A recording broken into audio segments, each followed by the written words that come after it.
नमस्कार शेतकरी मित्रांनो, आज आपण महाराष्ट्र शासनाच्या एका महत्त्वाच्या आणि दीर्घकालीन प्रकल्पाबद्दल समजून घेणार आहोत. नानाजी देशमुख कृषी संजीवनी प्रकल्प म्हणजेच पोकरा 2.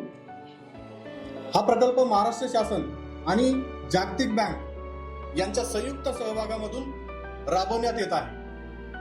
महाराष्ट्रातील शेतीला सक्षम बनवणे आणि शेतीतील नफ्यामध्ये वाढ करणे हा या प्रकल्पाचा मुख्य उद्देश आहे. मित्रांनो, महाराष्ट्र राज्यातील मोठा भाग आजही शेतीवर विसंबून आहे. मात्र गेल्या काही वर्षांमध्ये वाढते तापमान, अनियमित पर्जन्यमान, तीव्र दुष्काळ, अतिवृष्टी आणि अवकाळी पाऊस यामुळे शेतीमध्ये जोखीम मोठ्या प्रमाणामध्ये वाढलेली आहे.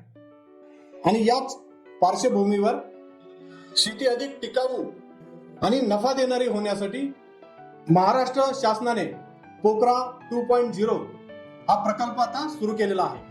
पोकरा 2 चा मुख्य उद्देश असा आहे की महाराष्ट्रातील काही निवडक जिल्ह्यामधील शेतकरी आणि शेती व्यवस्था सक्षम व्हावी आणि शेतीमधील एकूण उत्पन्नात सातत्याने वाढ व्हावी.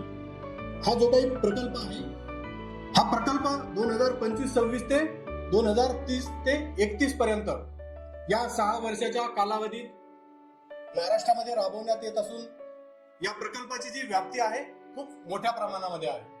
पोकरा 2 अंतर्गत महाराष्ट्रातील 21 जिल्ह्यामधील 7201 गावांचा समावेश करण्यात आला आहे.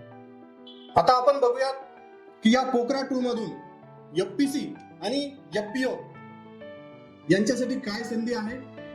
तर बघा, हा जो प्रोजेक्ट आहे जसा वैयक्तिक शेतकऱ्यांसाठी आहे त्याही पेक्षा पुढे एफपीसी आणि एफपीओ यांच्यासाठी आहे. म्हणजेच फक्त वैयक्तिक शेतकऱ्यांपर्यंत मर्यादित नाही, तर यामध्ये शेतकरी उत्पादक कंपन्या, शेतकरी गट, महिला बचत गट, ग्राम संघ आणि सामुदायिक संस्थांनाही कृषी व्यवसायासाठी अनुदान देण्यात येत आहे.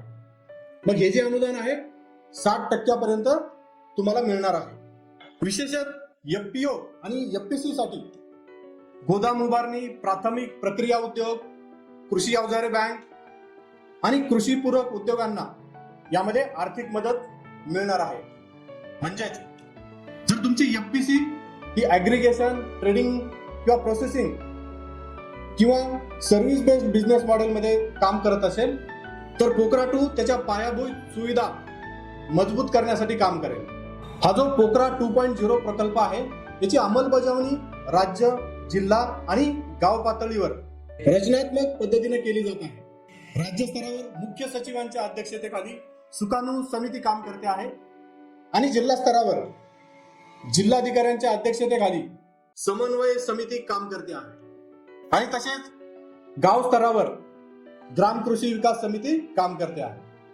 आणि यामुळे प्रकल्पाची निवड, अंमलबजावणी आणि सामाजिक लेखापरीक्षण आता आपल्या स्थानिक पातळीवर होणं शक्य आहे. एफपीओ आणि एफपीसी आणि कृषी घटक व्यवसायांसाठी अर्ज प्रक्रिया जी आहे ती पूर्णपणे ऑनलाईन करण्यात आलेली आहे.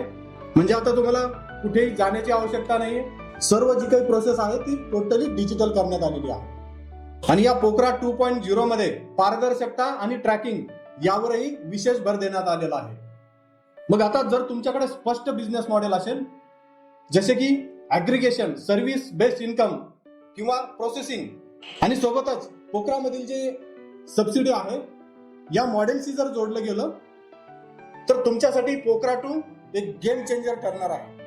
मग यासाठी तुम्हाला योग्य प्लॅनिंग, योग्य बिझनेस थिंकिंग आणि प्रॉपर युटिलायझेशन जर तुम्ही केलं तर महाराष्ट्रातील जे काही एफपीसी आहे, एफपीओ आहे यांच्यासाठी ही एक मोठी संधी ठरू शकते.